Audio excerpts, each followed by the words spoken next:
Hello, everyone. I'm Erica Messer, and it is Rainbow Bridge Remembrance Day. So I'm very excited to be talking about this important topic over pet loss and what we can do to help people heal and therefore reduce shelter numbers and increase adoptions so that um, we are happier and have opened our hearts again to loving another pet and more pets have loving homes. So let's dive right in. And this is brought to you by the Professional Animal Care Certification Council. And happy to be doing my second webinar. So a little bit about Wolfie's Wish. This is a brand I created a couple years ago. We're in our third year now, and solely focused on helping people heal from pet loss. We want companies to support their employees. We want organizations to support their customers and their clients. We want pet food companies to support their subscribers. We want veterinarians to support their customers and families. So this really goes around the whole pet economy, and it's time that we all step up and acknowledge how difficult pet loss is, and more importantly, that there's something we can do about it now.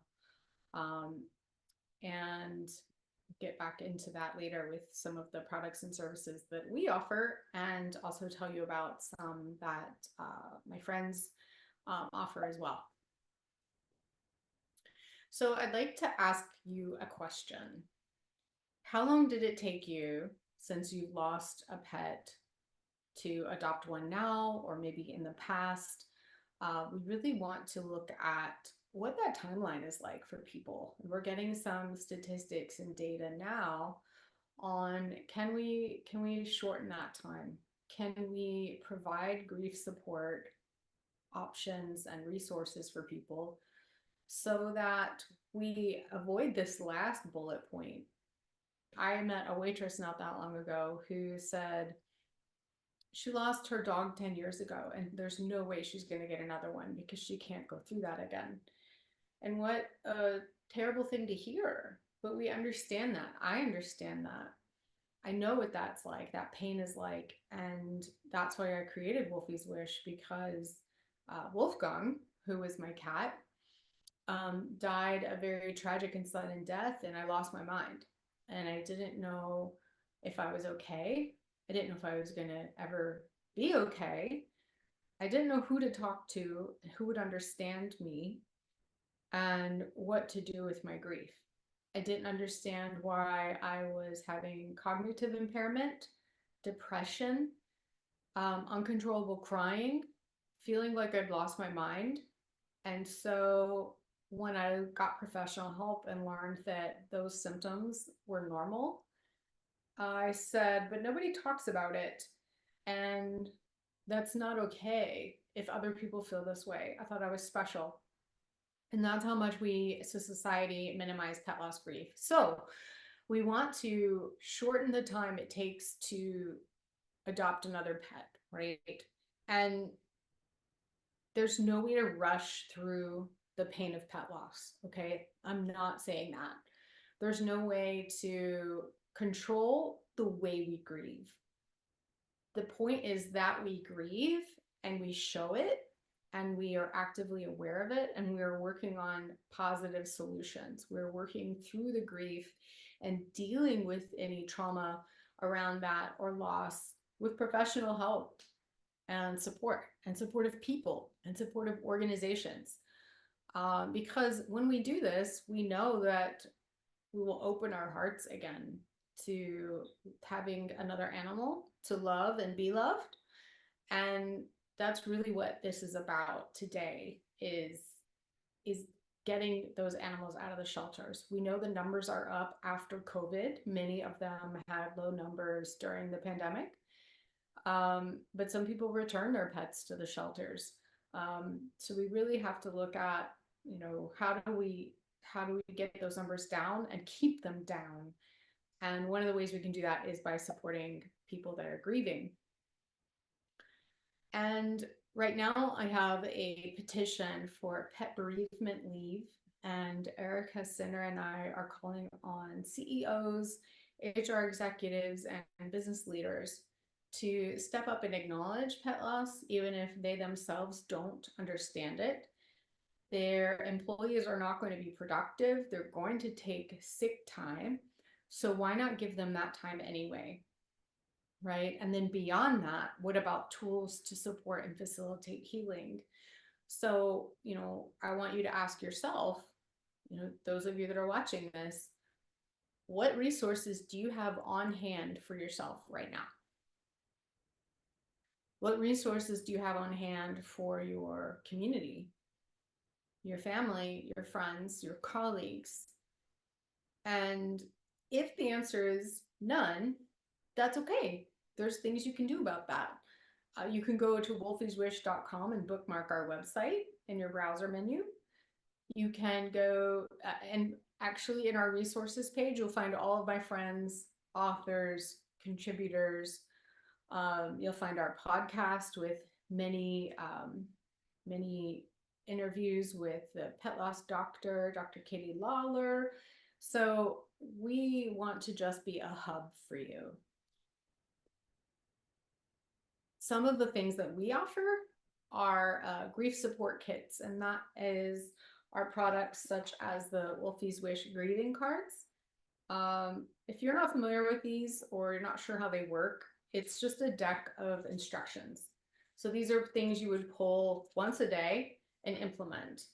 It's a two-sided card and you can keep it out for the day. You can carry it with you.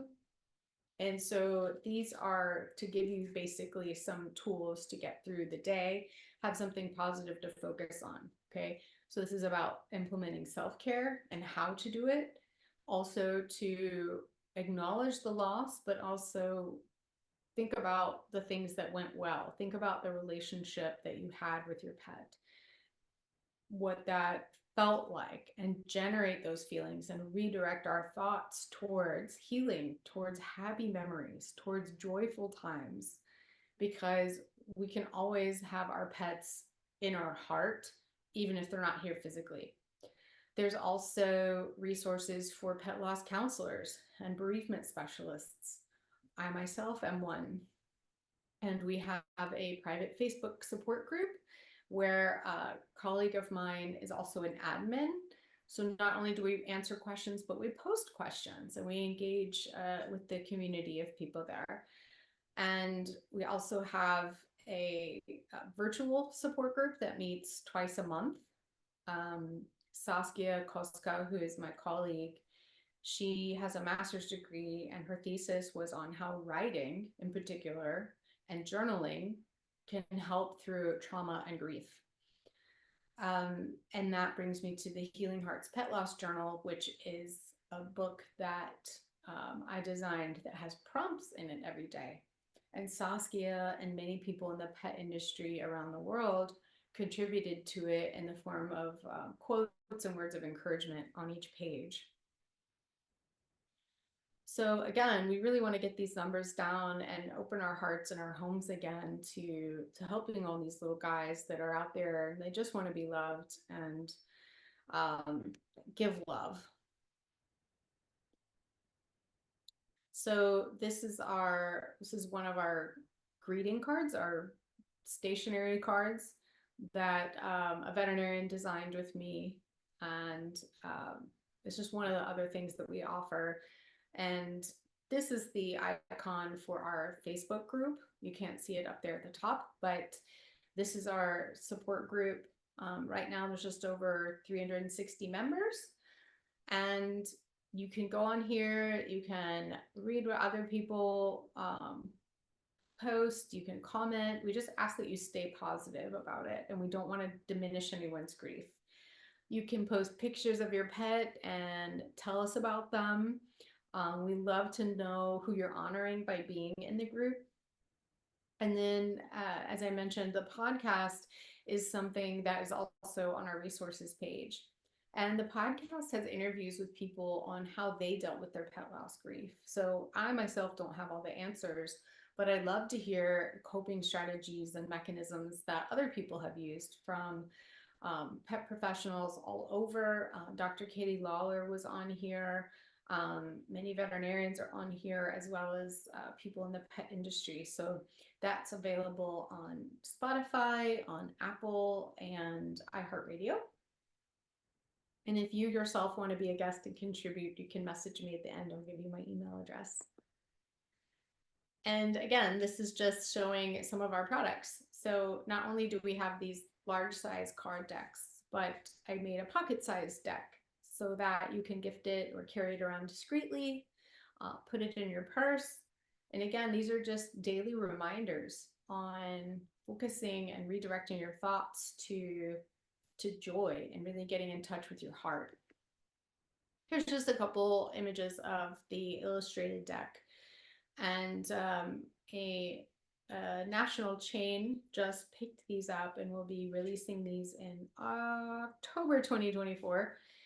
So it's really exciting to see that not only is pet loss grief being validated, but that, you know, people are wanting solutions for it.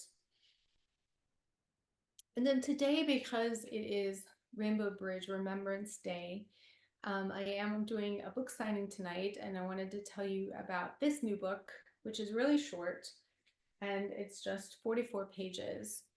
It's just 10 things I wish that I knew that day when Wolfgang died, to know that I was normal, I was going to be okay, and that there was help and resources available.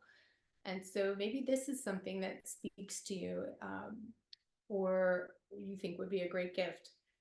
But again, on our website, we list a lot of other resources. In fact, my friend Kevin over at Pet Cloud and I just wrote this book. We worked on it for a year, called Mr. Midge and the Rainbow Bridge. And it's a kids' activity book designed to, again, foster their love and happy memories of their pet. And it's really cute because Mr. Midge is the guide, and he's your gummy guide worm, and he takes the pets on their journey and introduces them to what they get to do beyond the Rainbow Bridge. Um, so it's really fun to see all the animals. We have fish, guinea pigs, turtles, rabbits that get to, you know, do things they haven't done before and go places they haven't gone before and eat things they've not had before. So again, these are just some resources and tools, because when we focus on our healing, right, we can shrink that time down. For me, I adopted within 3 months, and that was the right time for me. And I want you to think about this one question to answer, and that is, how do I know when it's the right time to get another pet? And really the answer to that is simple, and only you can answer that. And it is when you feel ready to open your heart to give and receive love from that animal and give them the love they deserve, without comparing them to your previous pet, without expectations of them acting like your previous pet, and letting them be who they are and show you love in their own way. And if you have any questions, you have some suggestions for resources, you want more content, you want to reach out to me to have me speak at your next event, or maybe you want to be on my podcast, you can contact me at erica@wolfieswish.com. And of course, go to our website as well. There's a contact form on there. But I really want you to start looking at ways that you can support yourself and what that looks like, right? That's what this conversation is really about. And how do you support your community, your world, the people in your town, your family and friends, whether they're in your town or in another continent, on another continent, is what speaks to you towards healing and you know, getting through this terrible time. We will never get over loss. We can only get through it and learn new ways to cope with it. And I want to say that the first couple of months of pet loss, I think, are the hardest. It's a surreal time where our brains and bodies are adjusting to this loss, and that there is support and there are understanding people. So let's look at, you know, fostering this and acknowledging this so that we can open our homes again. And maybe you want to today or this week or next week go to a shelter, socialize those animals, love on those animals. You know, that's the least we can all do, and it feels so good. And you may just end up taking one home. But that's also something I encourage people who have recently lost pets is go be around animals. Go love on these animals. And if anything, you know, you're getting some satisfaction and healing while getting them socialized and ready for their new home. So another thing you can do is donate to the shelters, right? So they're always needing food, um, bedding, toys, and that's something that I did within, I think, 1 week after Wolfgang died, was knowing that I was helping other animals, even if I wasn't ready to adopt them. So I thank you for listening today on this special day with a very special topic. And again, I hope you'll reach out to me if you have any questions. And thank you so much for your time.